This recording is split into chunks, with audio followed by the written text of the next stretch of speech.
নমস্কার, আপনারা দেখছেন বাংলা বার্তা ইউটিউব চ্যানেল। জানাবো আজকের বাছাই করা কিছু গুরুত্বপূর্ণ খবর। প্রধান সংবাদগুলি জানার আগে শুরুতেই দেখে নিন আজকের হেডলাইন্স। হুড়মুড়িয়ে বাড়ল লক্ষ্মীর ভান্ডার, কত টাকা বাড়ালেন মমতা বন্দ্যোপাধ্যায়, জানলে চমকে যাবেন। সভাপতি বাস্তে ফর্মুলা বদলে ফেলল বিজেপি, বঙ্গে আর সর্বসম্মতি নয়, এখন অনাপত্তি খুঁজছেন নেতৃত্ব।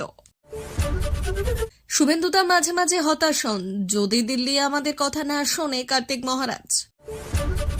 মুখ্যমন্ত্রীর নির্দেশে ঈশ্বর, আদিবাসীদের বিক্ষোভে দেউচা পাচাবিতে বন্ধ, ভূমি পুজো হল না, কয়লা উত্তোলন। সঞ্জয়ের যাবজ্জীবনী বহাল থাকবে নাকি ফাঁসি, শুক্রবার রায় জানাবে হাইকোর্ট। প্রিয় দর্শক, আপনি যদি আমাদের চ্যানেলে নতুন হয়ে থাকেন তাহলে আমাদের চ্যানেলটিকে সাবস্ক্রাইব করে পাশে থাকা বেল আইকনটি ক্লিক করে রাখুন পরবর্তী খবরের আপডেটগুলি সবার প্রথমে পেতে। আসছি বিস্তারিত খবরে। হুড়মুড়িয়ে বাড়ল লক্ষ্মীর ভান্ডার, কত টাকা বাড়ালেন মমতা বন্দ্যোপাধ্যায়, জানলে চমকে যাবেন। আবার বাড়ল লক্ষ্মীর ভান্ডারের টাকা, খুশিতে আপ্লুত বাংলার মা ও বোনেরা। এবার বাড়ছে লক্ষ্মীর ভান্ডারের টাকা। এমনিতে তপশিলি উপজাতি মহিলারা 1200 টাকা করে পান, আর সাধারণ শ্রেণীর মহিলারা পান 1000 টাকা করে। এবার এই টাকাই বাড়িয়ে দিচ্ছে রাজ্য সরকার। এক ধাক্কায় অনেকটাই টাকা বাড়িয়ে দেবেন মমতা বন্দ্যোপাধ্যায়। এর মধ্যে বিভিন্ন মহল থেকে শোনা যাচ্ছিল যে বন্ধ হয়ে যাবে লক্ষ্মীর ভান্ডার। রাজ্য সরকারের ভান্ডারে আর পর্যাপ্ত তহবিল নেই, তাই যে কোনো মুহূর্তে বন্ধ হয়ে যেতে পারে এই প্রকল্পের টাকা। একের পর এক প্রকল্পের টাকা পান বাংলার মানুষ। এবার সমস্ত প্রকল্প নিয়ে বাড়তি ভাবনা ভাবতে পারেন মমতা বন্দ্যোপাধ্যায়ের সরকার। এবার লক্ষ্মীর ভান্ডারের টাকা বেড়ে এক ধাক্কা এবার মাসে মাসে মিলবে 2100 টাকা। তপশিলি উপজাতির মহিলারা পাবেন 2500 টাকা। দুর্দান্ত ঘোষণা হতে পারে রাজ্য বাজেটে। বাংলার মেয়েদের জন্য আসছে দারুণ সুখবর, তবে জমা দিতে হবে ইনকাম সার্টিফিকেট। বাৎসরিক আয় 2.5 লক্ষের বেশি টাকা হলে তবে এই টাকা পাওয়া যাবে বলে আশা করা যাচ্ছে। বিধানসভা নির্বাচন 1 বছর পরে রাজ্য সভাপতি পদে কাকে বসিয়ে নির্বাচনের প্রস্তুতি শুরু হবে, সেই সিদ্ধান্তই যত শীঘ্রই সম্ভব নিতে হবে বিজেপিকে। কিন্তু দিল্লিকে ভাবাচ্ছে রাজ্য দলের আভ্যন্তরীণ সমীকরণ, তাই রাজ্য সভাপতি বেছে নেওয়ার ফর্মুলা বদলে দিয়েছে পদ্মশিবিরে। আপাতত সর্বসম্মতির অপেক্ষা ছেড়ে অনাপত্তির খোঁজ শুরু করেছেন বিজেপির কেন্দ্রীয় নেতৃত্ব। বিজেপিতে সভাপতি বদল হলে সংগঠনেও আমূল বদল চলে আসে। দলে যে নেতা বা নেতৃবর্গ নতুন ক্ষমতাসীন হন, তার বা তাদের বেছে নেওয়া টিম তার হাতেই সর্বস্তরের দায়িত্ব হস্তান্তরিত হয়। বিজেপির নেতারা অবশ্য এতে কোনো অস্বাভাবিকতা দেখেন না।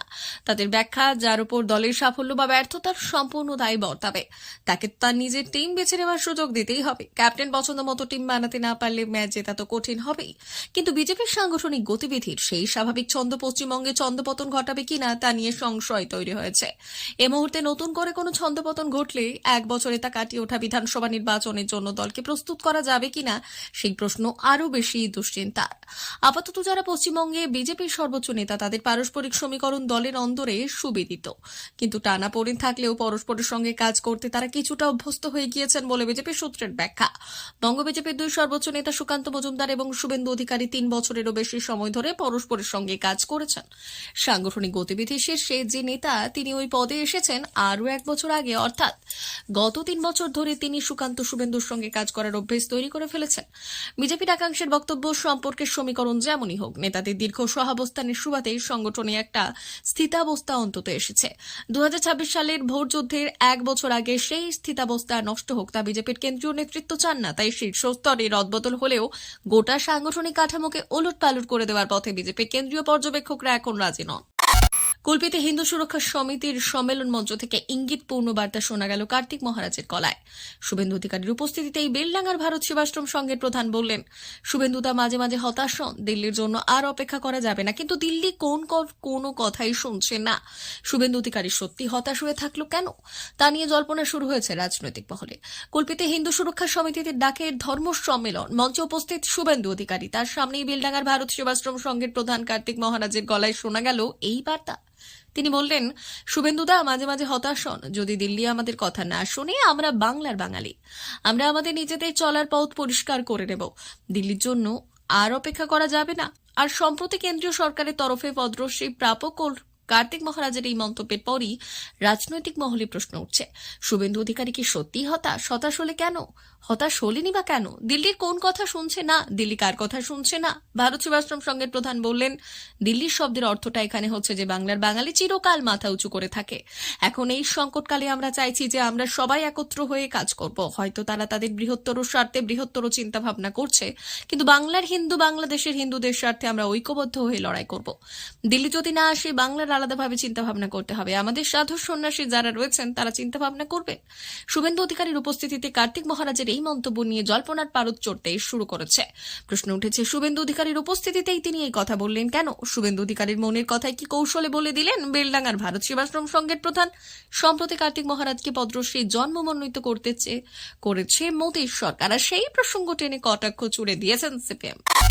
সকাল থেকেই উত্তপ্ত এলাকা, বারবার বিক্ষোভের মুখে পড়েছে মাঝপথে বন্ধ ভূমি পুজো। আদিবাসীদের বাধায় কয়লা উত্তোলন না করেই ফিরতে হলো প্রশাসনকে। বৃহস্পতিবার এমনই ছবি ধরা পড়ল বীরভূমের দেউচা পাচামি কয়লা খনি এলাকায়। বুধবার কলকাতায় বিশ্ববঙ্গ বাণিজ্য সম্মেলন থেকে বীরভূমের দেউচা পাচামি কয়লা খনি থেকে কয়লা উত্তোলনের কথা ঘোষণা করেছিলেন মুখ্যমন্ত্রী মমতা বন্দ্যোপাধ্যায়। আর সেই মতো বৃহস্পতিবার বীরভূমের জেলাশাসক বিধান রায়, জেলা পুলিশ সুপার আমনদীপ, রাজ্যসভার সাংসদ শামিরুল ইসলাম এলাকায় যান। সঙ্গে ছিল প্রচুর পুলিশ।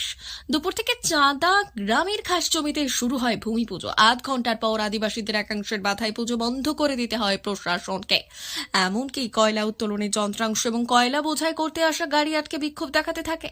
পুরোহিত সন্তু চট্টোপাধ্যায় বললেন, আমি জানতাম না কোথায় পুজো করতে হবে, আমাকে বলা হয় সোঁতসালে পুজো হবে। পরে দেখলাম চাঁদা গ্রামে এসেই পুজো করানো হচ্ছে। কিসের জন্য পুজো করা হচ্ছে সেটাও জানি না। পুজো কিছুক্ষণ চলার পর আদিবাসীরা এসে বললেন পুজো বন্ধ করতে হবে। তারা বললেন প্রশাসনের সঙ্গে আলোচনার পর পুজো হবে। ফলে আদিবাসীদের বাধায় মাঝপথে পুজো বন্ধ করতে হলো। হোমযজ্ঞ হলে পুজো সম্পূর্ণ হতো।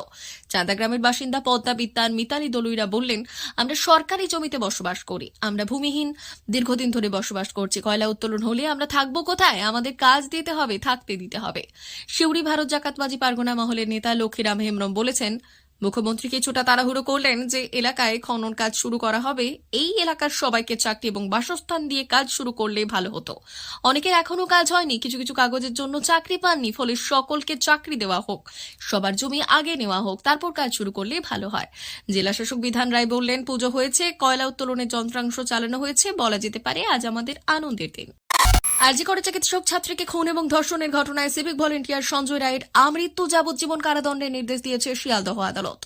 নিম্ন আদালতের ওই রায়কে চ্যালেঞ্জ করে সঞ্জয়ের ফাঁসির দাবিতে কলকাতা হাইকোর্টের দ্বারস্থ হয়েছে রাজ্য।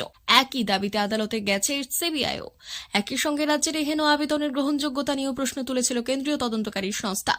আগামীকাল অর্থাৎ শুক্রবার ওই মামলায় চূড়ান্ত রায় দেবেন কলকাতা হাইকোর্টের বিচারপতি দেবাংশু বসাকের ডিভিশন বেঞ্চ। গত বছরের 9 অগস্ট কলকাতার আরজিকর হাসপাতালে নারকীয় ঘটনাটি প্রকাশ্যে এসেছিল। ধর্ষণ করে খুন করা হয়েছিল হাসপাতালের এই তরুণী চিকিৎসককে। মূল ঘটনার 5 মাস 9 দিন পর গত 20 জানুয়ারি সঞ্জয় রায়ের যাবজ্জীবন কারাদণ্ডের নির্দেশ দিয়েছিল শিয়ালদহ আদালত। এরপরই নিম্ন আদালতের নির্দেশকে চ্যালেঞ্জ করে সঞ্জয় রায়ের ফাঁসির সাজা চেয়ে হাইকোর্টে আবেদন জানায় রাজ্য এবং সিবিআই। আর ওই মামলাতেই শুক্রবার চূড়ান্ত রায় দেবে আদালত। প্রসঙ্গত, নির্যাতিতার বাবা মা অবশ্য সিবিআই তদন্তে খুব একটা খুশি হতে পারেননি। তারা দাবি করে এসেছেন যে এই ঘটনা সঞ্জয় রায়ের একার পক্ষে করা সম্ভব নয়, আরও কেউ জড়িত থাকতে পারে। সিবিআই মূল দোষীদের আড়াল করছে বলেও সন্দেহ করেছেন তারা। এছাড়া প্রতিবাদী জুনিয়র ডাক্তার থেকে শুরু করে সাধারণ মানুষের একাংশও মনে করে এই ঘটনায় আরও অনেকে জড়িত, কিন্তু সিবিআই মনে করছে সঞ্জয় একাই দোষী। আর তাদের একাধিক রিপোর্টেও বলা হয়েছে যে এই কাজ কারো একার পক্ষে করা সম্ভব। আরজিকর কাণ্ডের রায় বেরোনোর আগে নির্যাতিতার বাবা মা বলেছিলেন মেয়েকে হারানোর পর তাদের সব হারিয়ে গেছে, তাই বিচারকের রায়ে তাদের আর কিছুই এসে যাবে না। তবে সত্যিই যদি অভিযুক্তরা ধরা পড়তো আর তাদের শাস্তি হতো, তবে তাদের মেয়ের আত্মার শান্তি হতো। তারা মনে করছেন সবচেয়ে বড় দোষীরাই এখনো অধরা হয়ে রয়ে গেছেন। প্রসঙ্গত, আগামীকাল 9 ফেব্রুয়ারি আরজি করে নির্যাতিতার জন্মদিন। এদিকে শুক্রবারই মামলা 6 মাস বিচারহীন 6 মাস শিরোনামে শুক্রবার একাধিক কর্মসূচি নিয়েছে West Bengal junior doctors front. মেয়ের জন্মদিনের দিক থেকে নতুন করে পথে নেমে আন্দোলন সংগঠিত করার আহ্বান জানিয়েছেন নির্যাতিতার বাবা মা। প্রিয় দর্শক, এখনকার মতো খবর এই পর্যন্তই। ধন্যবাদ।